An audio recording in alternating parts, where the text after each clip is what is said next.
A head of guest services slapped a passenger across the face for asking for a blanket.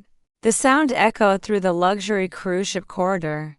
Jennifer Croft felt powerful 15 years of seniority, complete authority over passengers. She filed a report calling the victim disruptive. What she didn't know, that passenger in the cheap hoodie was Dr. Elena Ramsey, the CEO of the entire cruise line, traveling undercover to investigate toxic staff. One phone call from the bridge changed everything. Jennifer was arrested at the next port. Her enabling manager was fired in front of the executive board. The company forced into a $50 million transformation. This gripping fictional drama explores how one slap exposed years of systemic rot. Watch to see karma delivered at sea. A single slap echoed through a quiet corridor of a luxury cruise ship. The sound was sharp enough to cut through the hum of the engines in the middle of the ocean. It was an act of shocking arrogance, a culmination of escalating microaggressions by a head of guest services against a passenger she deemed insignificant. But this was no ordinary passenger. The head of guest services, Jennifer Croft, blinded by her own privilege and prejudice, had just assaulted the one person who held her entire career and the future of the company in the palm of her hand. This isn't just a story about a moment of madness. It's a true account of how a single disastrous mistake shattered a life and exposed a toxic culture, proving that sometimes karma doesn't just knock on the door, it breaks it down. The hum of the Royal Sovereign's engines was a familiar lullaby to Dr. Elena Ramsey. As the newly appointed CEO of Sapphire Seas Cruises, she had spent more time at sea in the last 6 months than she had in her own bed. However, this 7-day Caribbean cruise, Voyage 715 departing from the port of Miami, was different. She wasn't in her usual spot, the hushed, luxurious penthouse on the exclusive suite deck. Instead, she was in stateroom 7214, a standard interior cabin on the passenger deck that didn't even have a view of the sea. In the neighboring cabins were a nervous couple on their first cruise, and a businessman who had fallen asleep before the ship even left port. Elena was traveling incognito. She wore no makeup.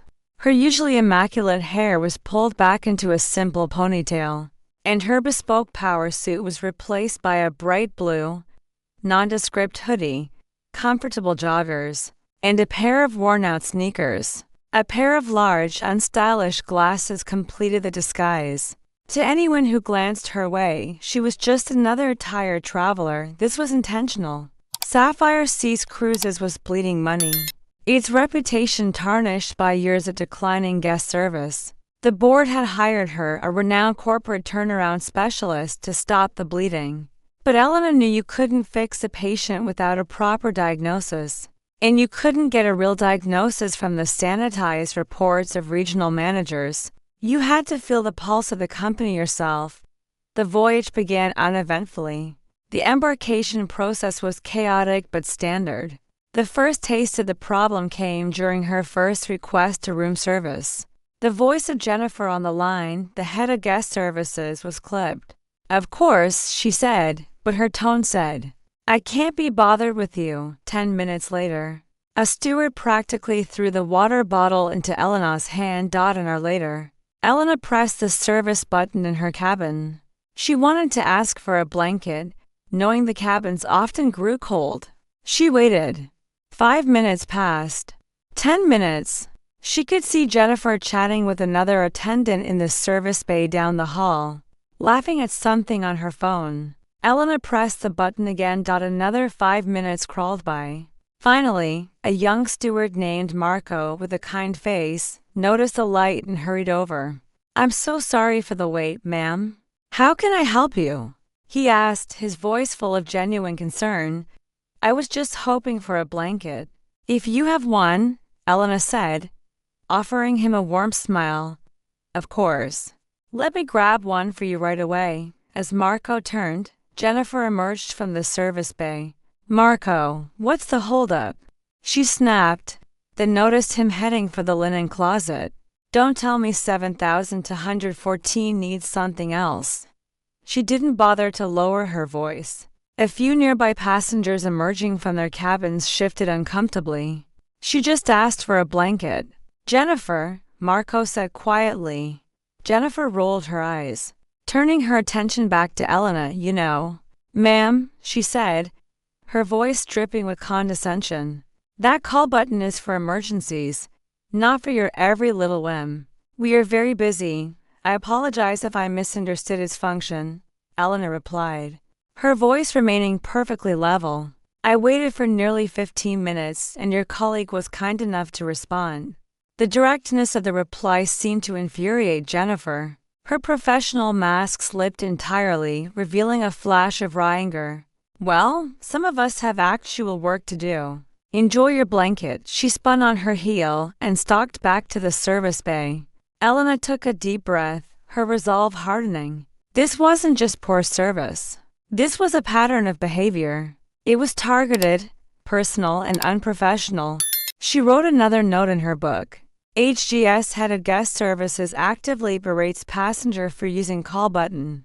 Creates a hostile environment for both passengers and junior crew. Leo Gibson, a young student in the opposite cabin, leaned out slightly. "Wow," he whispered, wide-eyed. "She's really something." Elena simply nodded, her gaze distant. She was no longer just a passenger. She was a CEO on a mission. And she was beginning to understand just how deep the rot went. The ship continued its journey across the Caribbean, a luxurious giant carving its way through the blue sea. A quiet murmur, the glow of screens, and the occasional sound of children had settled over the staterooms and decks. For Elena Ramsey, however, the atmosphere was anything but calm. Every interaction, every overheard comment from the crew, was a data point. She noted how Jennifer Croft delegated all the unpleasant tasks, collecting trash, dealing with complaints, to the junior steward, Marco, while she stood in the service bay loudly complaining about her schedule to another senior attendant. On the second day of the voyage, the tension that had been simmering between stateroom 7114 and the head of guest services was about to boil over. Elena had ordered a simple lunch and coffee to her room. This time, surprisingly, Jennifer brought the order herself. She wore a sarcastic smile that signaled an impending conflict. "Let's see," Jennifer said, her sickly sweet voice failing to hide its bitter undertone. She roughly placed the tray on the small desk. "Let me guess. You wanted the chicken, but you need it gluten-free, dairy-free, and blessed by a shaman." Leo Gibson, watching from his open door across the hall, looked mortified at the comment. Elena met her gaze without flinching. Her voice was low but clear, carrying a new edge of steel. "I'll have the pasta, thank you. And a coffee, black." Jennifer's smile tightened. She slapped the foil-covered plastic tray onto Elena's desk with unnecessary force. Then she poured the coffee. Perhaps it was a slight rocking of the ship, an unexpected jolt in the sea. Perhaps it was intentional. Elena couldn't be sure, but the result was the same. A stream of scalding hot coffee sloshed over the rim of the cup, splashing directly onto Elena's hand and the sleeve of her bright blue hoodie.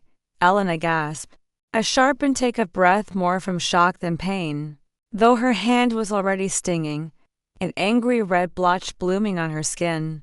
She quickly pulled her hand back, trying to dab at the hot liquid with a flimsy napkin. "Oh, for heaven's sake," Jennifer snapped, her immediate reaction not one of concern, but of pure exasperation. "Now look at the mess you've made me make." The blatant attempt to shift blame was breathtaking. "You spilled it on me," Elena stated, her voice dangerously quiet.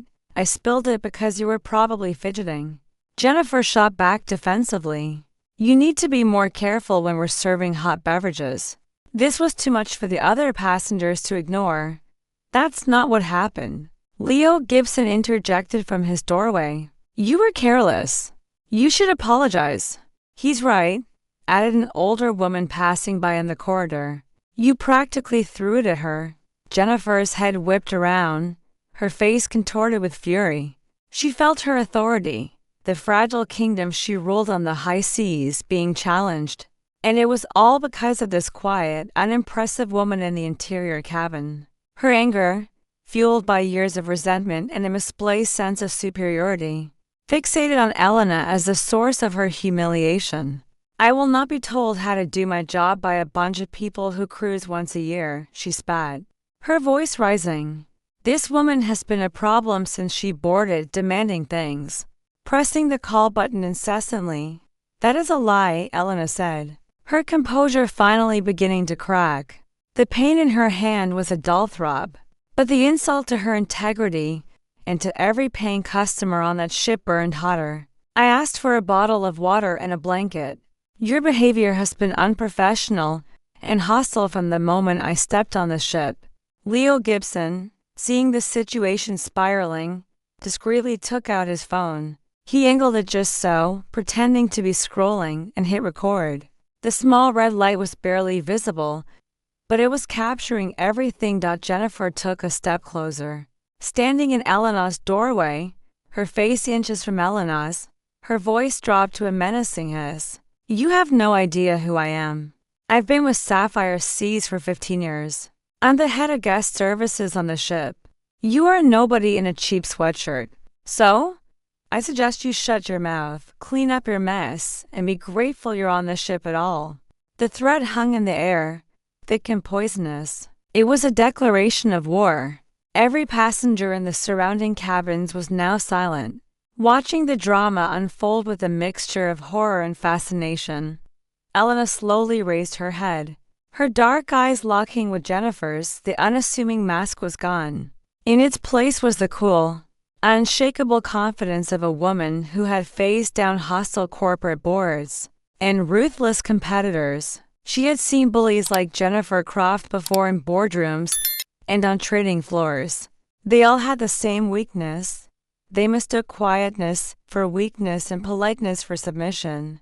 "Your name is Jennifer Croft," Elena said, her tone as cold and clear as ice. "You have been a head of guest services for 8 of your 15 years. You have 18 written complaints in your file, 7 of which were formally escalated and subsequently dismissed by your direct supervisor, Daniel Cho. You believe you are untouchable. You are mistaken." The color drained from Jennifer's face. The specific details, her manager's name. How could this woman possibly know that? For a split second, fear flickered in her eyes, but it was quickly consumed by a tidal wave of rage. Who was this woman to know such things? Was she being spied on? In her paranoid, indignant mind, this was the ultimate violation. This passenger wasn't just difficult. She was a threat. "Who the hell are you?" Jennifer seethed, her hands clenching into fists.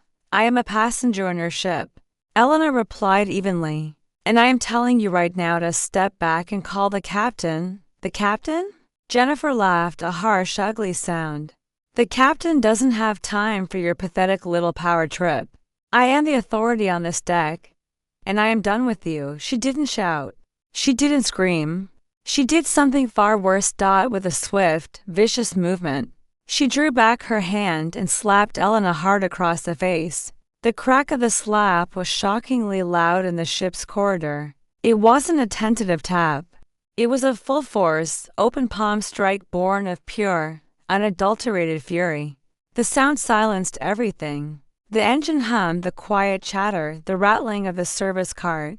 For a collective, breathless moment, the entire corridor froze. Elena's head snapped to the side from the impact, her glasses flying from her face and clattering onto the floor. A bright red handprint began to bloom on her cheek, a stark contrast to her dark skin.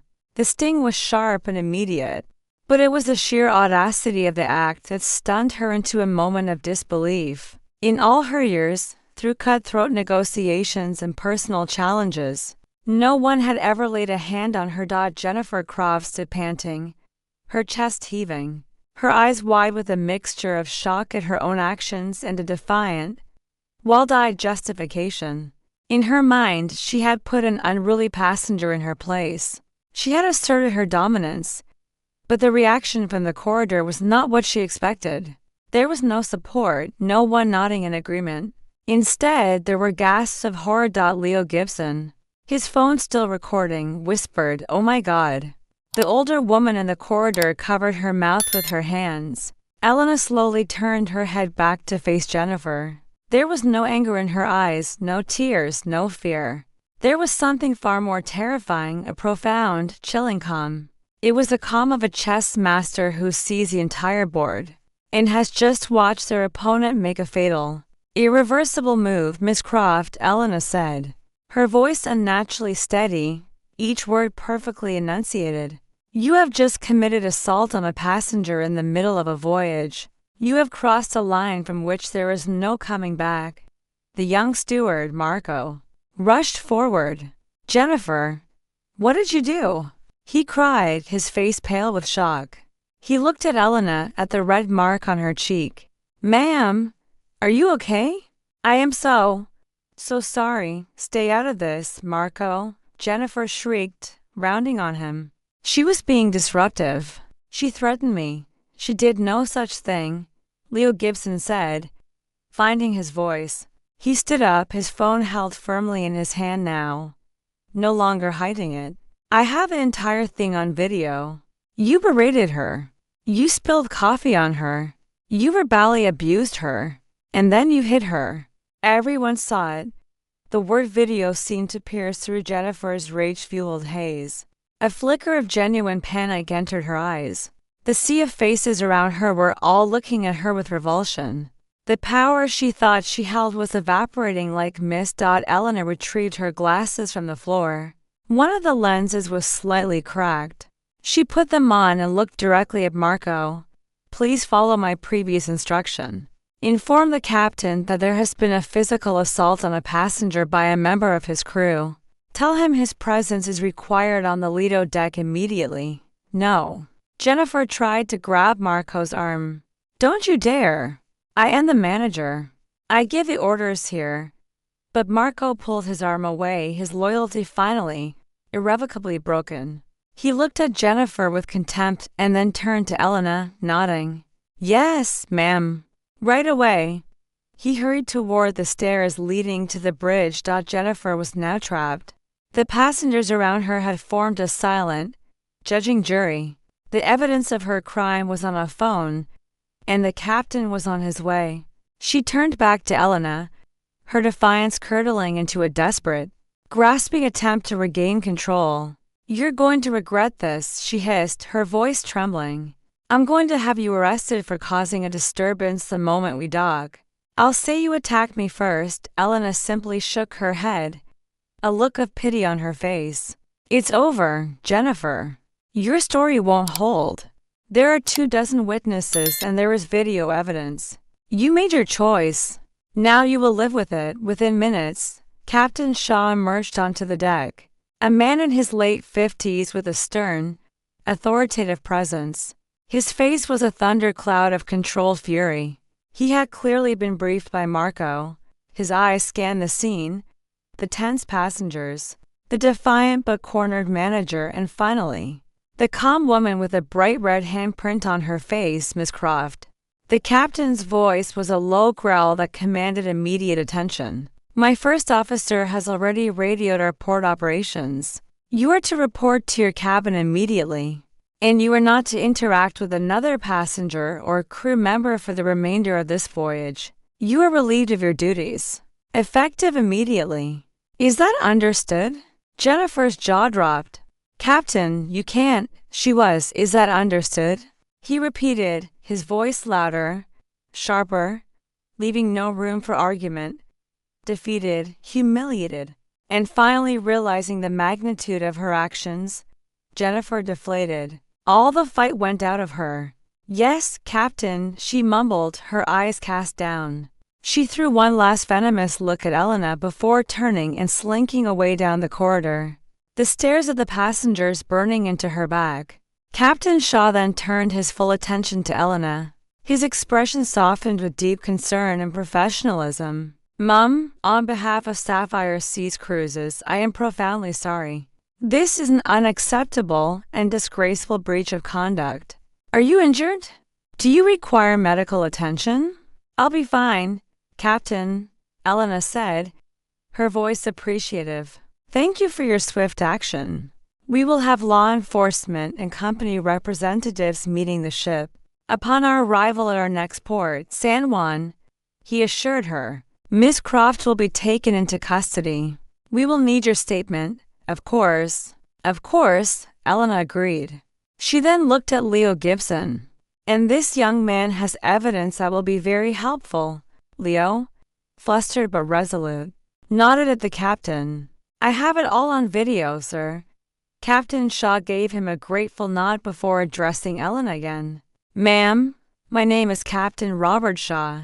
If there is anything at all I can do for you for the rest of this voyage, please don't hesitate to ask. Elena met his gaze, and for the first time, she allowed a glimpse of the authority she held. Captain Shaw, she said, her voice imbued with a new weight. Your professionalism is a credit to this company. I won't forget it, and I would like to take you up on that offer. There is one call I need to make before we dock. The captain looked slightly surprised. Ship-to-shore calls were usually restricted, but looking at the woman before him, who had endured such an assault with such incredible poise, he knew this was not a normal situation. Of course, he said. We can arrange for you to use a bridge satellite phone as we approach the port. Thank you. Robert, Elena said, using his first name with a familiarity that was both surprising and commanding. I appreciate that. As the captain returned to the bridge, a sense of finality settled over the cabin. The drama was over, but the consequences were just beginning. Elena Ramsey leaned her head back, closing her eyes. The sting on her cheek was fading, replaced by a cold, hard sense of purpose. Her fact-finding mission was over. Now the cleanup would begin. The arrival in San Juan was tense. The usual bustle of passengers preparing for their port excursion was performed in a hushed, almost reverent silence. Everyone was acutely aware of what had transpired. Jennifer Croft remained hidden in her cabin, a pariah in her own workplace. Marco and the other stewards moved through their duties with quiet efficiency, their faces etched with a mixture of shame and anxiety. As promised, Captain Shaw invited Elena to the bridge. The expansive bridge was filled with high-tech navigation equipment and offered a stunning view of the port. The first officer gave her a respectful nod as she slipped into the jump seat. Below them, the port of San Juan glittered. Here you go, ma'am, Captain Shaw said, handing her the satellite phone. You can speak freely. Elena nodded her thanks. She dialed a number from memory, a direct line that bypassed assistants and secretaries. It rang twice before a man with a brisk, energetic voice answered. Mark Sullivan. Mark, it's Elena. There was a pause on the other end. Elena. Where are you? I thought you were at sea. I am, she replied, her voice flat. Aboard the Royal Sovereign, currently approaching San Juan, we have a situation. I need you to listen very carefully. I don't have much time. She quickly and dispassionately recounted the events of the voyage, from the initial rudeness to the spilled coffee, the verbal abuse, and the final shocking assault. She didn't embellish or editorialize. She presented the facts as a CEO delivering a critical incident report. Mark was silent for a moment, the only sound the faint crackle on the line. When he spoke, his voice was tight with controlled fury. She slapped you? An on-duty employee assaulted you? Correct, Elena said. The captain has handled the situation admirably on board. Law enforcement will be meeting the ship. The head of guest services, Jennifer Croft, will be arrested. But this goes deeper, Mark. Her file shows a pattern and a manager who enabled her. His name is Daniel Cho. Daniel Cho, head of guest services for the Miami hub, Mark said. The information coming to him instantly. I know him. Considered a bit of a lightweight, but I never suspected. He's not a lightweight. He's a liability, Elena corrected. He's part of the rot. I want you to do two things for me.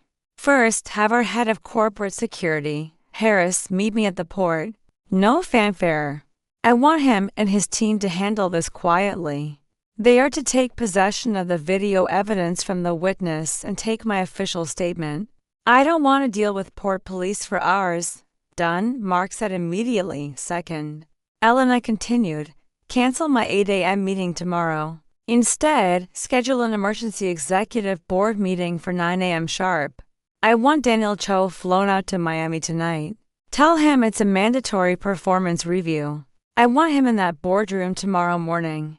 And I want you to have Jennifer Croft's complete employment history, including every complaint and every performance review signed by Cho.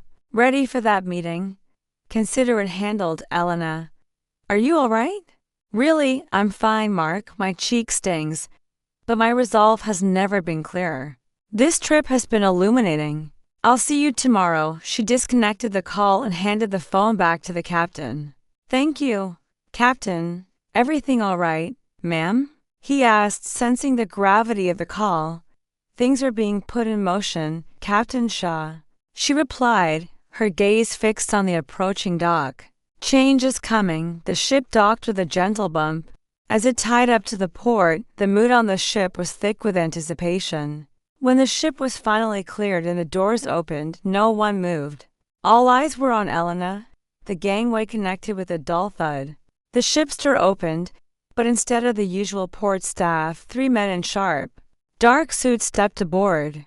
They were led by a tall, imposing man with a calm, professional demeanor, Harris, the head of security. He was followed by 2 uniformed Port Authority police officers. Mum?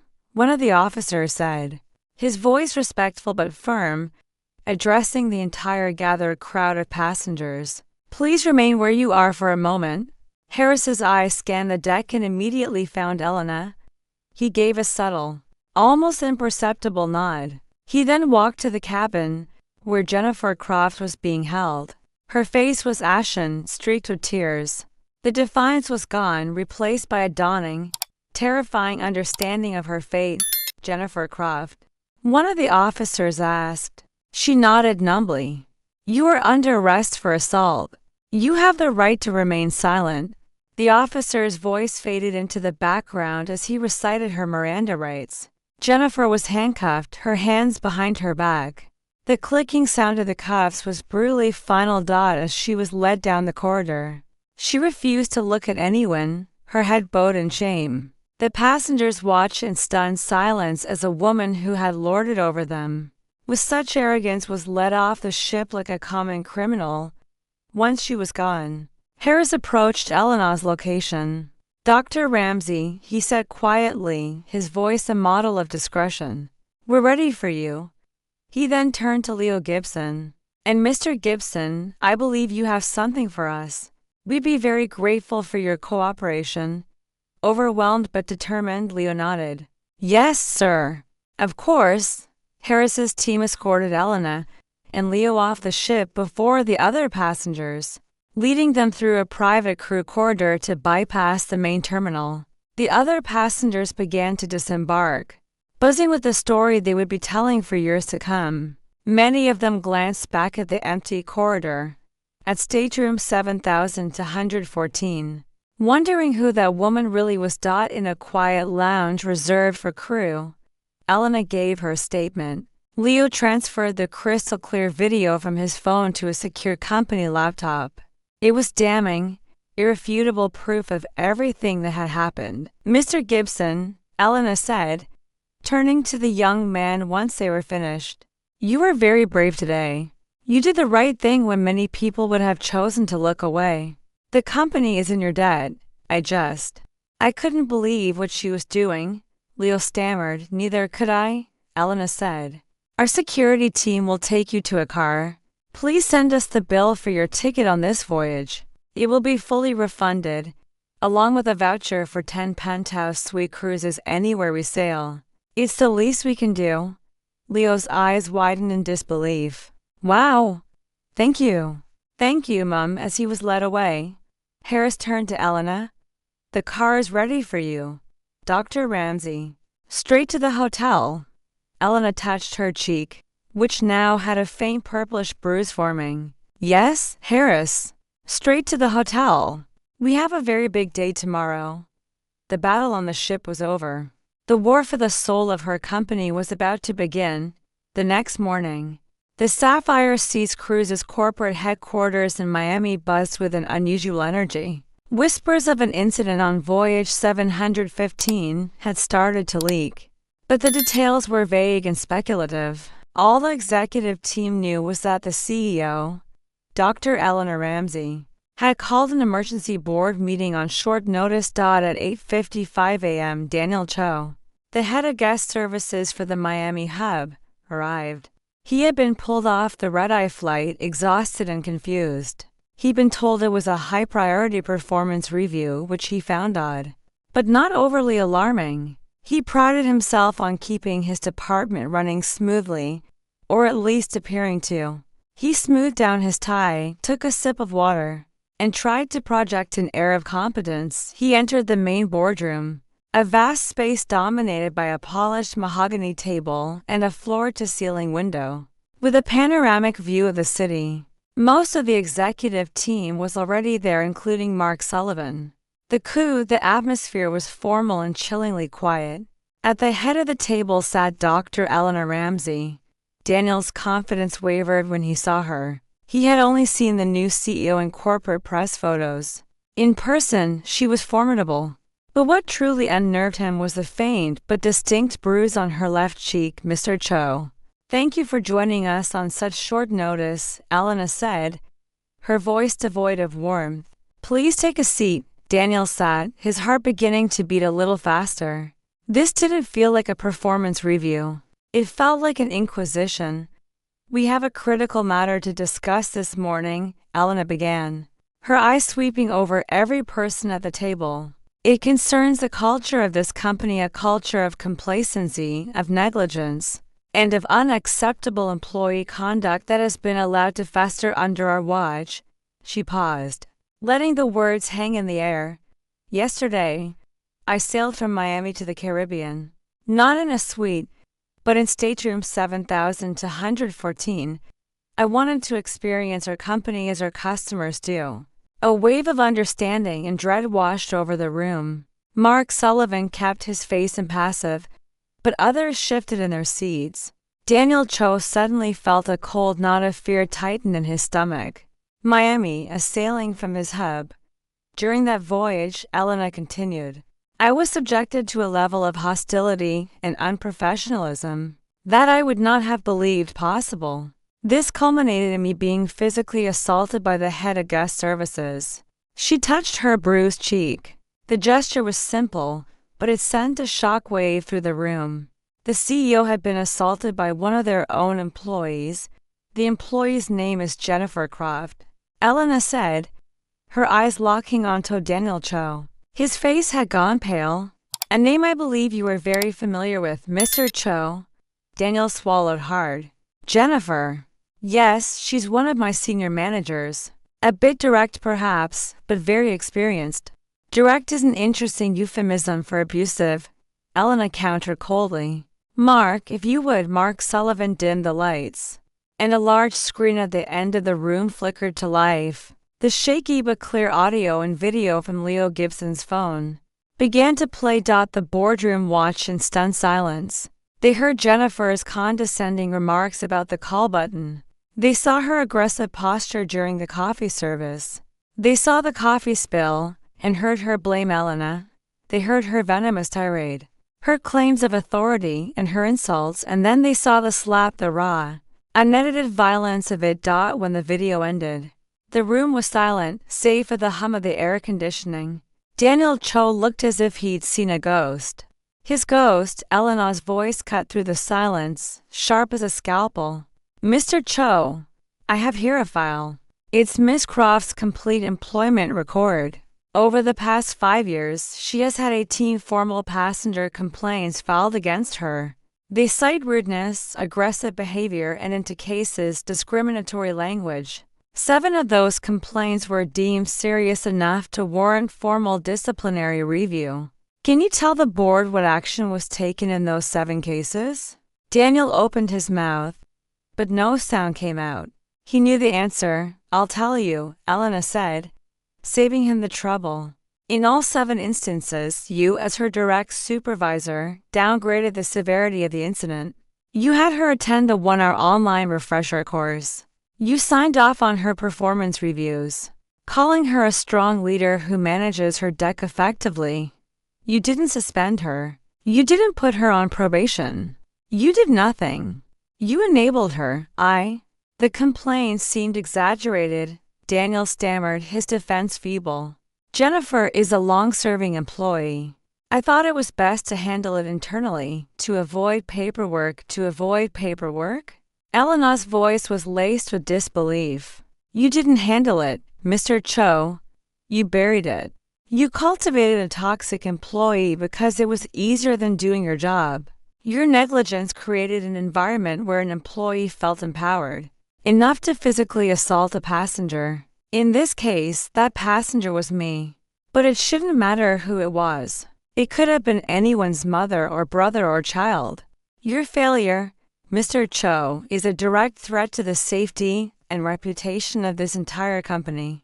She stood up, her presence filling the room. Every single passenger on that ship who witnessed that assault is a potential lawsuit. Every person who has ever been mistreated by Jennifer Croft and had their complaint ignored by you is a liability. You didn't just protect one bad employee. You put a cancer at the heart of our guest services and you let it grow.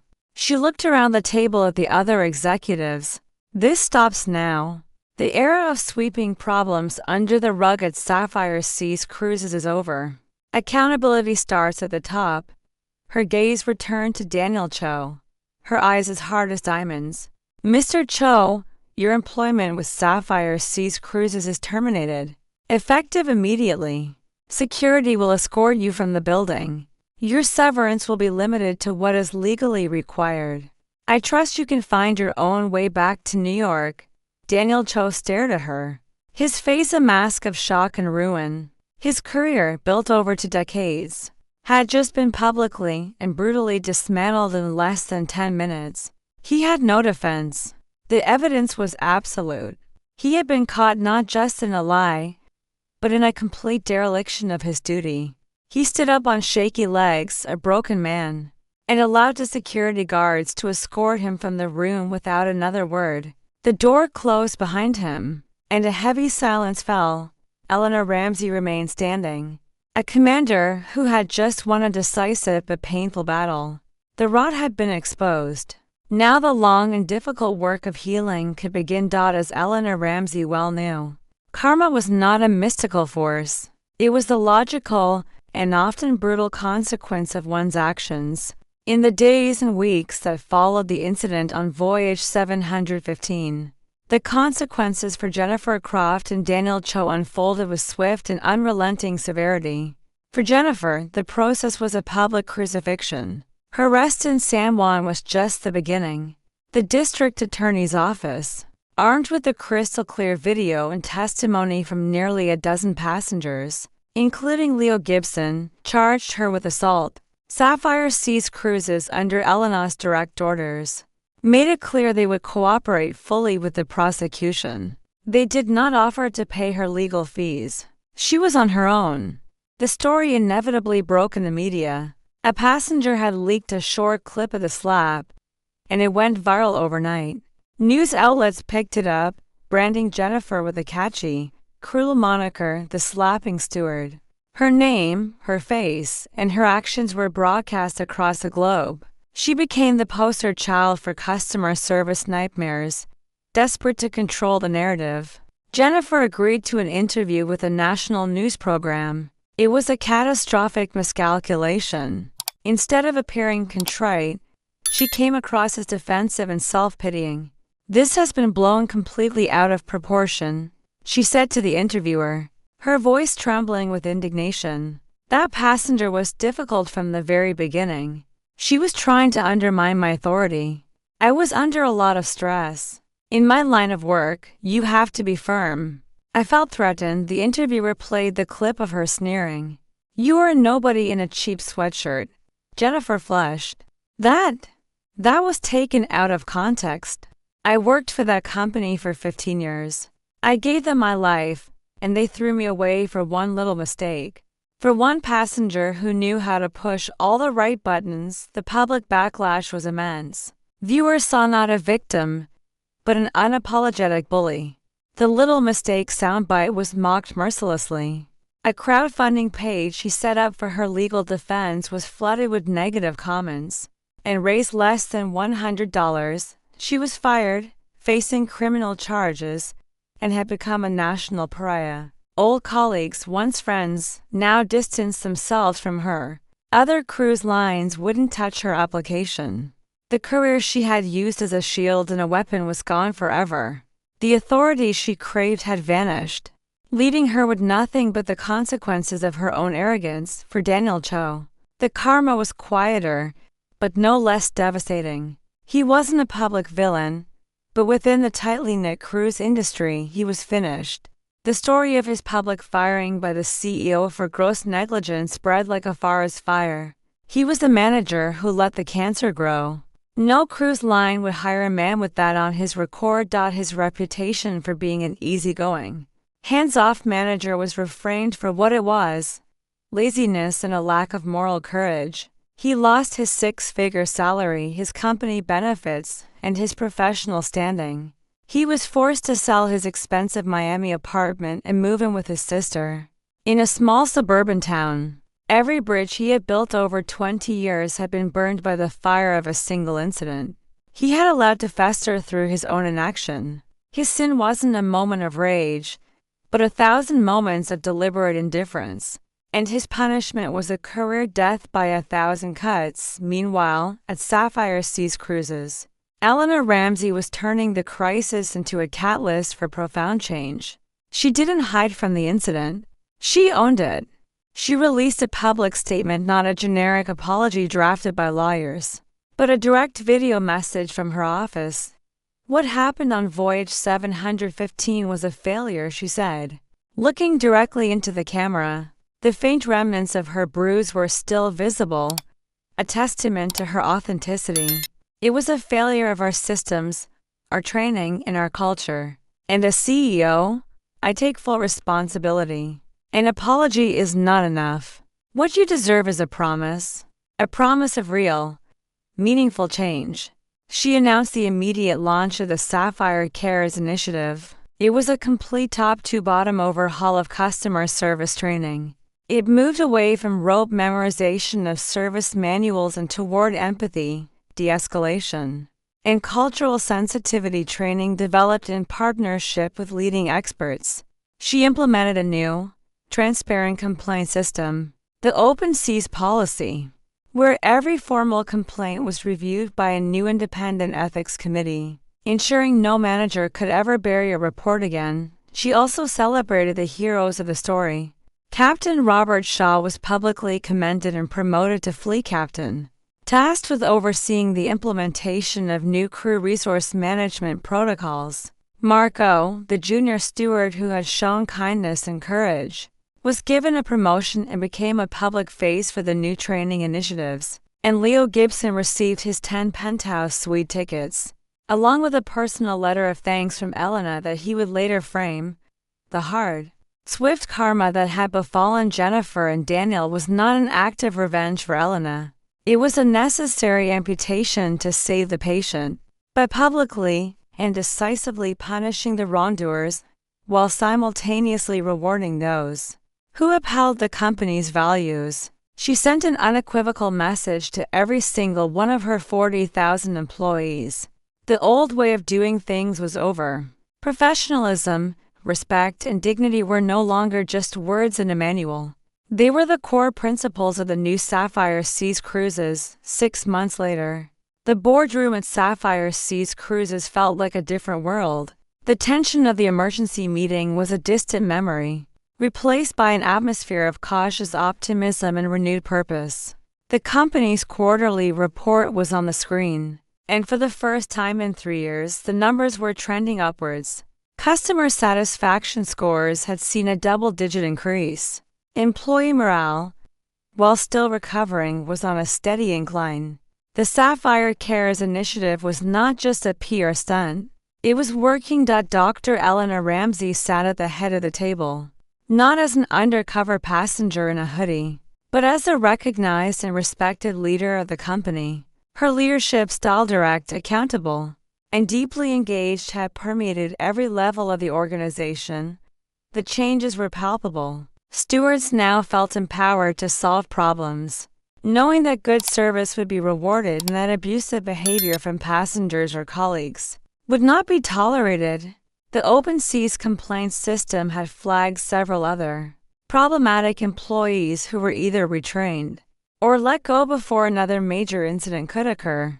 The company culture was slowly but surely shifting from one of cynical indifference to one of collective pride. The story of Voyage 715 had become a legend within the company, a cautionary tale and a creation myth rolled into one.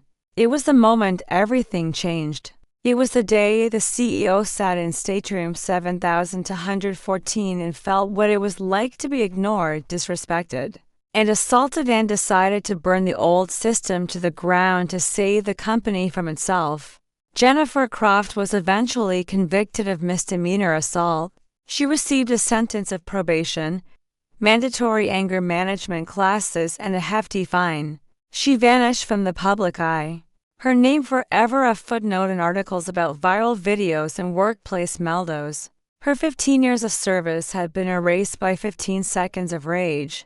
Elena Ramsey never saw her again. She had no interest in the woman's fate beyond the closing of the legal chapter. Her focus was on the future.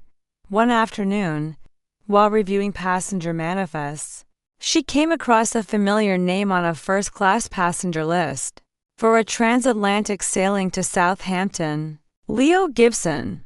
He was using one of his complimentary tickets on a whim. Elena walked down to the departure terminal for the Southampton voyage. She saw Leo in the plush, private suite lounge, looking excited and a little overwhelmed. "Mr. Gibson," she said, walking up to him with a smile.